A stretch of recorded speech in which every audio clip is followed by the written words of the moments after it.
Hey, I'm Emily.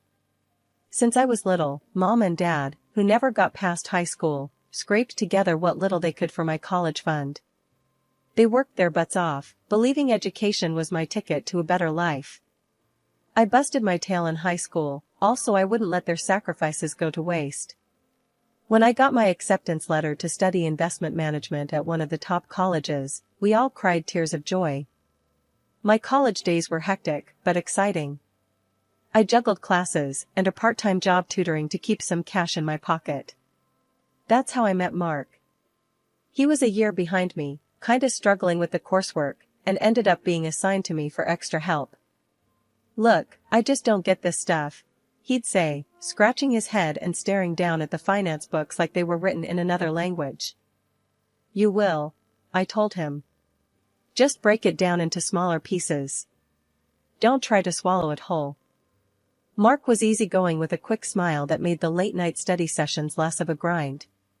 He appreciated my help, and we hit it off, chatting about everything from music to our favorite TV shows. It wasn't long before those study sessions turned into coffee outings, then movie nights. One night, we were both at a college party, laughing over cups of cheap beer. "You know, Em, I've always wondered why someone as smart as you hangs out with a dunce like me," he joked, nudging me with his elbow. "Guess I have a thing for lost causes," I shot back, elbowing him right back. We both laughed, and something about that night felt different. Maybe it was the buzz of the party, or just the right amount of beer, but I felt myself looking at him differently. We stumbled out of the party together, leaning on each other, half walking, half dancing down the street. "So, what do you say, Em? Wanna make this a regular thing?" Mark slurred, his words sloppy, but his eyes serious. I remember laughing, the sound loud in the quiet night. "Are you asking me out, Mark?" "Yeah, I guess I am," he said, and there was a challenge in his tone, like he dared me to say no. "Alright, you've got yourself a deal," I replied, and we shook on it, sealing our goofy pact with a high five that turned into us holding hands as we walked. Things with Mark felt natural, easy, like slipping into an old, comfortable pair of jeans. We finished college together, me with my degree that was supposed to open doors, and him just relieved to be done. Our relationship wasn't just built on love, it was built on a deep friendship, the kind you don't find every day. After we tied the knot, things kicked off pretty well for me career-wise. I landed a killer job right out of college, thanks to my knack for numbers and a bit of hustle. The pay was good, the benefits even better. Mark, though, wasn't having the same luck. He bounced around job interviews like a pinball, each time coming home a bit more deflated than the last. One evening, I came home late to find him slouched on the couch, staring blankly at some job postings on his laptop. "Any luck today?" I asked, dropping my bag and kicking off my shoes. He glanced up, a forced smile, not quite reaching his eyes. "Nah, same old, same old. I guess I'm too stupid." "Hey, don't talk like that. You're just in a rough patch." I squeezed his hand, trying to transfer some of my optimism to him. "Look, why don't you take a break from this? Let's go grab a bite. My treat." Mark closed his laptop with a sigh. "Sure, why not? Not like I've got interviews lining up or anything." We ended up at a small diner around the corner, a place we frequented when we first moved in together. As we slid into our usual booth, Mark's mood seemed to lift a bit. The waitress, a middle-aged woman with a no-nonsense attitude, came over to take our order. "The usual for you too?" she asked, popping her gum. Mark grinned. "Yeah, and keep the coffee coming, Judy. It's been one of those days."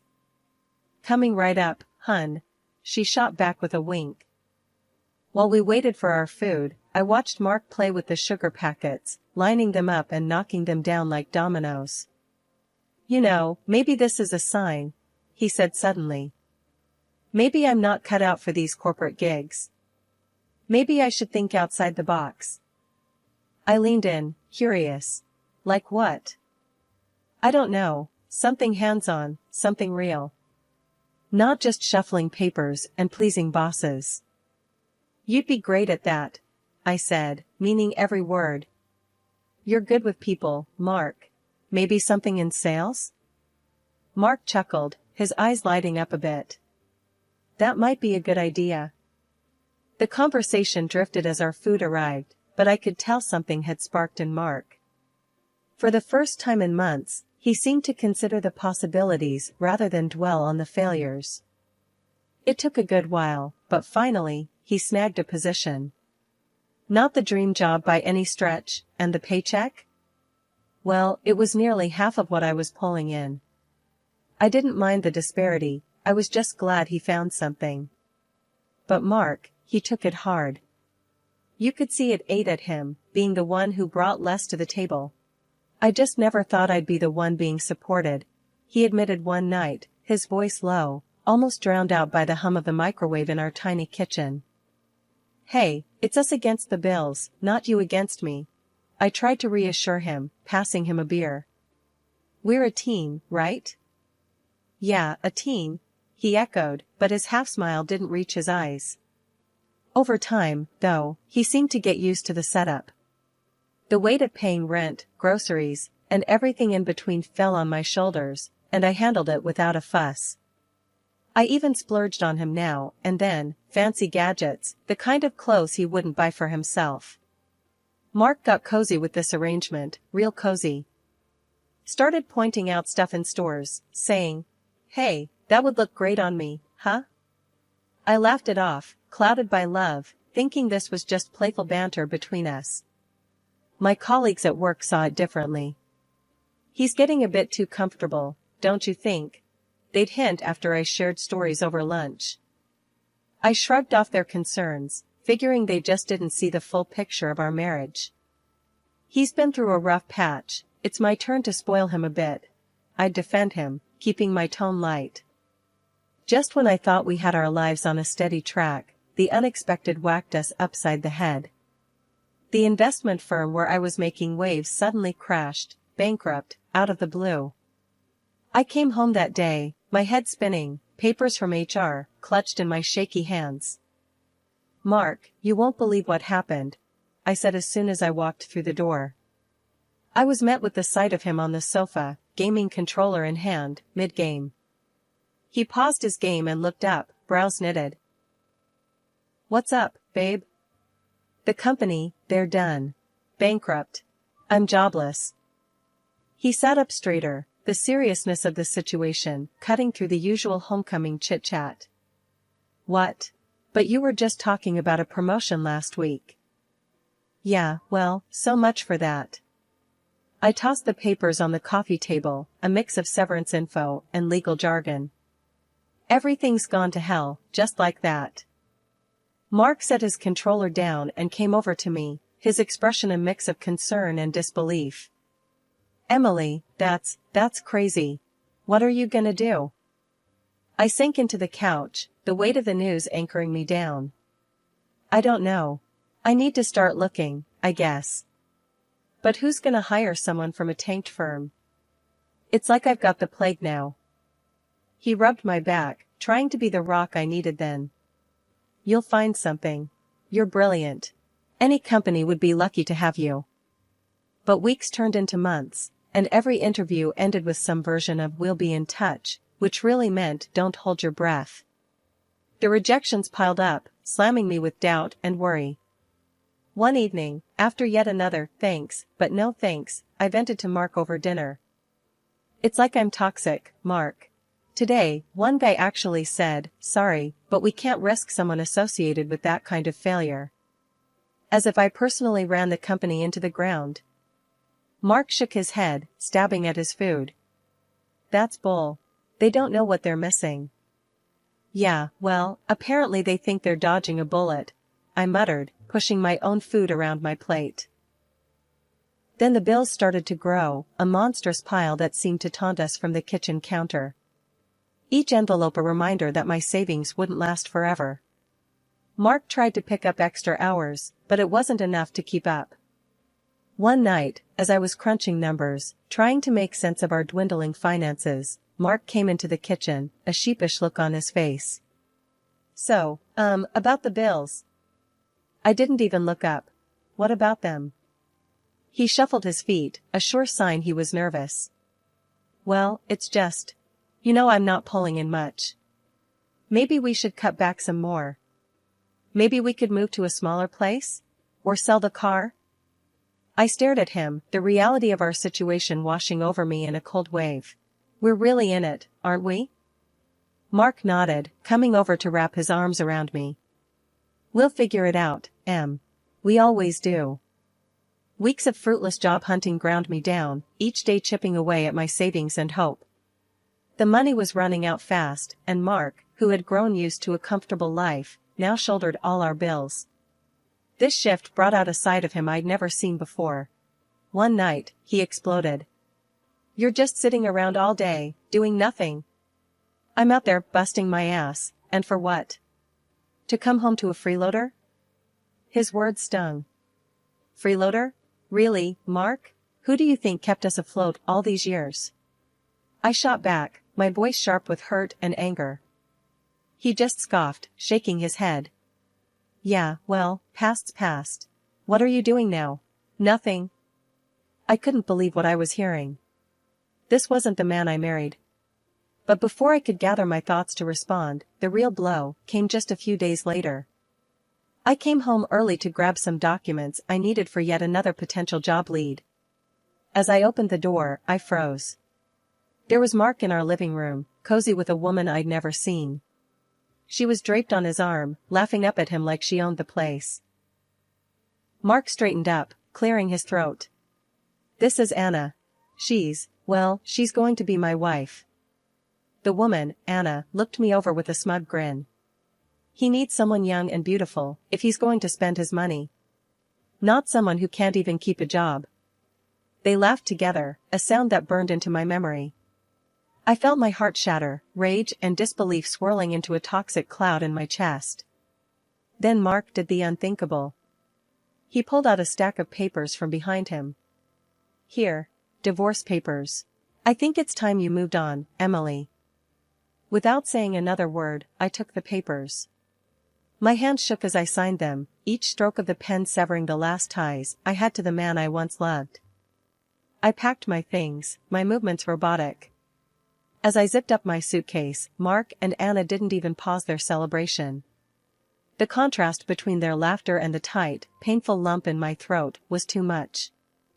Walking out of that apartment, suitcase in hand, felt like stepping into a void. I had no job, no husband, and suddenly, no home. The morning after I left Mark, I woke up early, feeling displaced, but determined to start over. I had spent the night at a cheap motel, the kind where you pay cash and no one asks questions. I knew I needed a plan, fast. After a stale coffee and a dry muffin from the motel's vending machine, I walked the streets, aimlessly at first. Then, I remembered a beauty salon nearby, a place I used to frequent back in better days. The owner, Linda, had always been kind to me. Maybe, just maybe, she had some work, anything really. Linda was at the counter, her back turned, stocking some shelves. Can I help you? She called out without looking. Linda, it's Emily. I was wondering if you had any work available. Anything at all, I said, my voice a mix of hope and desperation. She turned around, her face lighting up with recognition, then concern. Emily? Honey, what happened? You look like you've been through the ringer. I sighed, the story spilling out of me, the job loss, Mark's betrayal, the divorce. She listened, her expression softening with each word I said. Oh, sweetie, I'm so sorry. Let's see what we can do for you. She pondered for a moment, tapping a finger on her lips. I need someone to help manage the front desk, answer phones, schedule appointments. You think you could handle that? I nodded eagerly.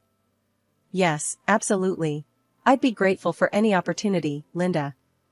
She smiled, her warm, reassuring self. Good. Why don't you start tomorrow? We'll figure out the rest as we go. And hey, about a place to stay, the apartment above the shop is empty. It's not much, but it's clean and safe. You can stay there for half the rent until you're back on your feet. I was overwhelmed, tears pricking at the corners of my eyes.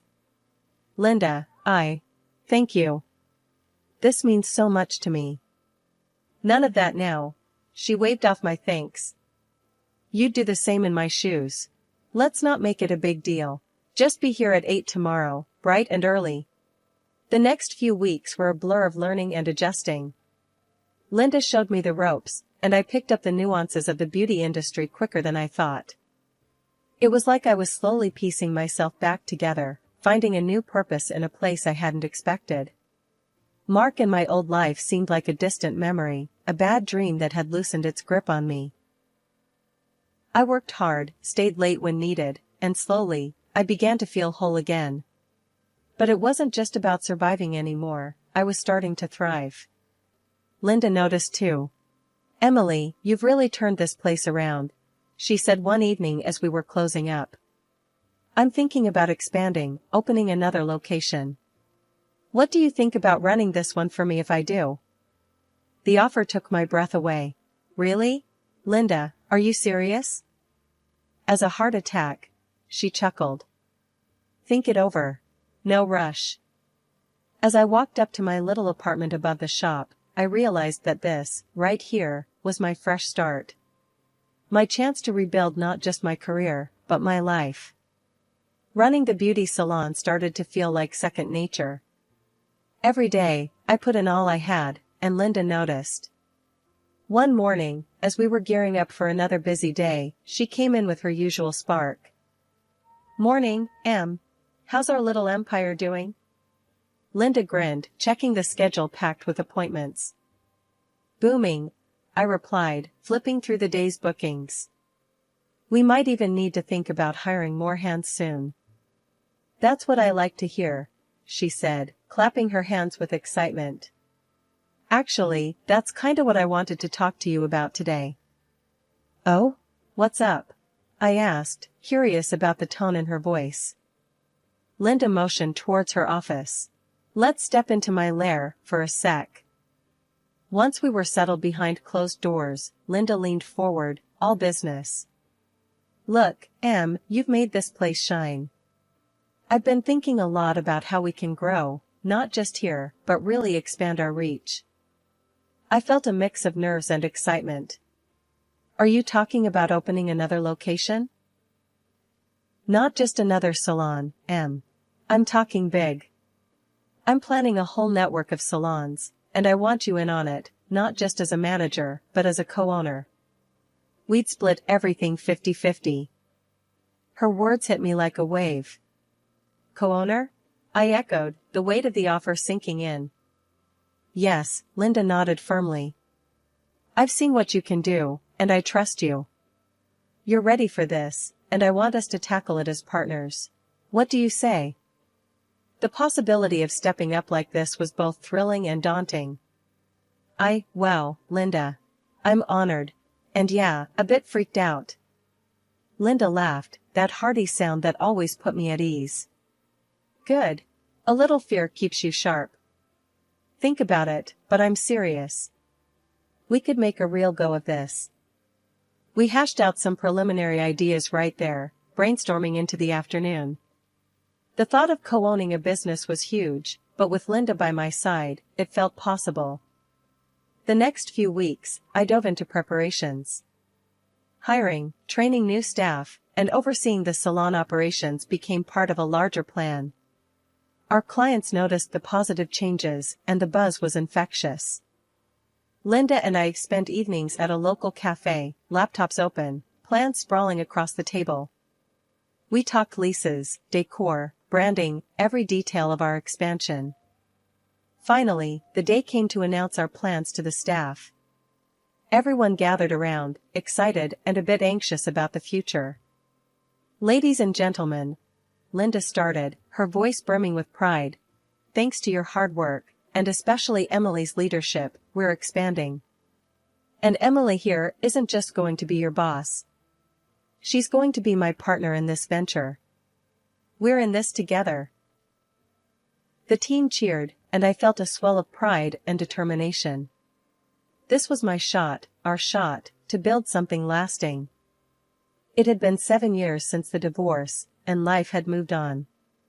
I was in one of my salons, chatting with Mrs. Peterson, an elderly client who loved getting her hair done here every month. We were laughing about something trivial when the door swung open, and there he was, my ex-husband, Mark, with Anna, the same woman he had left me for. I stiffened, but before I could say a word, Mark burst out laughing, loud enough for everyone in the salon to hear. "Look at this, Emily has become just a simple hairdresser. What a waste of all that fancy education." Anna chimed in, her voice dripping with disdain. "Yeah, what a total loser. Guess the high-flying job didn't work out, huh?" The room fell silent, the air thick with tension. I felt every eye in the place on me, waiting to see how I'd respond. But before I could gather my thoughts, Mrs. Peterson stood up from her chair, her cape still draped around her. She pointed a manicured finger at them, her voice sharp as a tack. "You two ought to shut your mouths. This woman here," she waved her hand at me, "owns not only this salon, but a whole chain of them. She was just named one of the most successful young entrepreneurs in the country." Mark's laughter died in his throat. He looked like he'd been slapped. Anna's face went from mocking to shocked in an instant. "And another thing," Mrs. Peterson continued, her eyes narrowing. "I live next door to you clowns. Mark, you're hardly ever sober, and you get fired from your job so often it's a wonder you have any work at all." Mark's face turned beet red, from embarrassment or anger, I couldn't tell. He grabbed Anna's arm, muttering something under his breath about leaving. As they headed towards the door, Anna suddenly whirled around and stormed back in, Mark trailing helplessly behind her. "I want my hair done here, and I want you to do it, Emily," Anna declared, standing defiantly in the middle of the salon. Her voice was loud, her tone brazen, as if challenging me directly. I raised an eyebrow, taking in her audacious demand. "Sure, I can do that. It'll be $250 for a cut and style with me." Her confidence wavered, her eyes widening at the quote. "What? I'm not going to spend a quarter of my salary on some hairstyle." Mark, looking defeated and embarrassed, tried to pull her away again. "Come on, Anna, let's just go." They left for good this time, with Anna still muttering under her breath about the prices. I watched through the window as they got into an old car that looked like it had seen better days. As the days turned into weeks, the incident with Mark became just another story that added to the rich tapestry of my life's unexpected turns. The salons were thriving, and with each passing day, I found more reasons to look forward with optimism rather than backward with any regret. One crisp morning, while I was arranging the new line of organic hair care products on the shelves, Linda strolled in, her eyes bright with what I knew was another big idea. "I've been thinking about how we can expand our brand. What do you think about starting a training academy right here in the salon? We could teach the next generation of stylists, pass on what we've learned." I paused, considering the idea. It was bold, like most of Linda's ideas, but it made sense. "That sounds amazing. We've got the space, and it could really set us apart from the competition," I replied, my mind already racing with the possibilities. "Exactly my thought." Linda clapped her hands, her enthusiasm infectious. "And I want you to lead this project, Em. You've got the knack for this, and I trust your judgment completely." The idea of leading such a significant new venture was both thrilling and daunting, but I felt ready for the challenge. "I'd love to, Linda. Really, it means a lot that you trust me with this." We spent the next few hours sketching out what the academy could look like, discussing everything from curriculum to licensing. As we talked, I realized how far I had come, from feeling defeated and alone, to charting the future of a business I co-owned. Later that day, as I was tidying up after a busy afternoon, one of our regular clients, Mrs. Harper, approached me. She had been coming to the salon since we opened this location and had always shown an interest in the business side of things. "Emily, I've been hearing great things about what you're planning," she began, her tone earnest.